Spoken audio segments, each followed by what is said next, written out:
பார்த்தீங்கன்னா இந்த மனம் அப்படிங்கிறது ஒன்று இறந்த காலத்தில் இருக்கும், இல்லைன்னா எதிர்காலத்தில் இருக்கும். எதிர்காலத்துக்கும் இறந்த காலத்துக்கும் ஊஞ்சல் ஆடி ஆடி நிகழ்காலத்தை நம்ம கோட்டை விடுறோம். பாருங்க, அவங்க சக்திக்கு தகுந்தது போல ஏதோ எதிர்காலத்தில் ஒரு அற்புதம் நடக்க போறதா நம்ம எல்லாம் கற்பனை பண்ணி வச்சிருக்கோம்.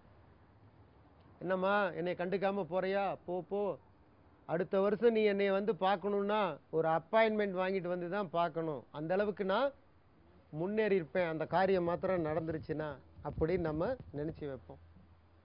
அடுத்த வருஷமும் வரும். ஆனா நம்ம நினைச்சது போல இருக்குங்களா? அது ஏதோ ஒரு சின்ன மாற்றத்தை கொடுத்துட்டு இறந்த காலத்துக்கு போயிடும். உடனே இந்த மனசு இப்ப எங்க இருக்குங்க? உடனே இறந்த காலத்துக்கு போயிடும். ஆண்டவா, யார் யாரோ எப்படி எப்படியோ நல்லா இருக்காங்களே, இந்த கஷ்டம் நஷ்டம் துக்கம் வேதனை இழப்பு தோல்வி இல்லை எனக்கு மாத்திரம்தான் இந்த மாதிரி நடக்குதா, ஏன் எனக்கு இந்த மாதிரி நடக்குது அப்படி நம்ம இறந்த காலத்துக்கு கூட சண்டை போடும்.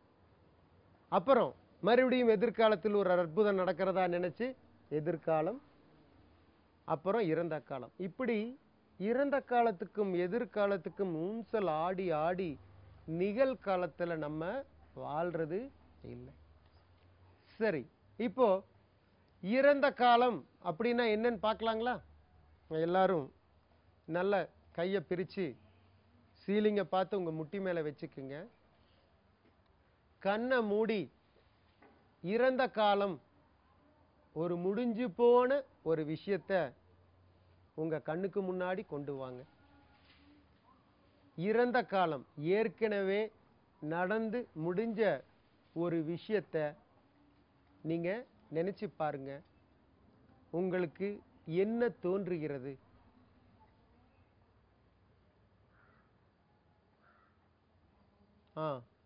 மெல்லமா கண்ணை திறக்கலாம். சொல்லுங்க, ஒரு முடிஞ்சு போன ஒரு விஷயத்தை நீங்க நினைக்கும் பொழுது உங்களுக்கு முன்னாடி என்ன தோணுதுங்க? வேதனைகள், ஏமாற்றம். ஏன்னா இறந்த காலம் சம்பந்தப்பட்ட விஷயத்தை நினைக்கும் பொழுது நாம் பற்ற ஏமாற்றம் அப்படிங்கிறத முதல்ல உங்களுக்கு முன்னாடி வரும். ஐயோ நான் ஏமாந்துட்டனே அப்படிங்கும்போது அடுத்தது கோபம் அப்படிங்கிறது வரும், அடுத்தது வருத்தம். ஏன்னா இறந்த காலத்தை பத்தி நீங்க நினைக்கும் பொழுது ஏமாற்றம், துக்கம், வருத்தம், கோபம், இதுதான் உங்களுடைய இறந்த காலம்.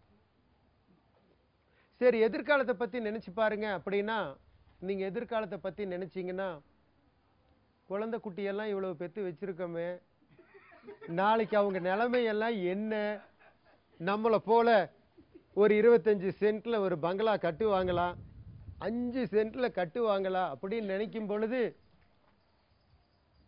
அடிவயிறு கொஞ்சம் கலக்குது.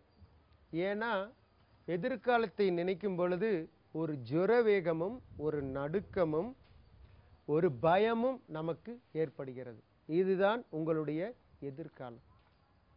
பாருங்க, வாழ்க்கையோட அடித்தளத்தை நாம் எப்படி அமைச்சிருக்கோம் அப்படின்னு பார்த்தீங்கன்னா, இறந்த காலம் அப்படிங்கிற ஏமாற்றம் துக்கம் வருத்தத்தோடவும், எதிர்காலம் அப்படிங்கிற கவலை ஜுரவேகம் பயத்தோடவும், இப்படி நம் வாழ்க்கை அடித்தளத்தை அமைத்துக் கொள்வதுங்கிறது புத்திசாலித்தனமான செயல் அல்ல. இந்த ஊஞ்சலாட்டம் எப்போ நிற்குமோ அப்பொழுதுதான் அந்த சந்தோஷத்தை நம்மால் உணர முடியும்.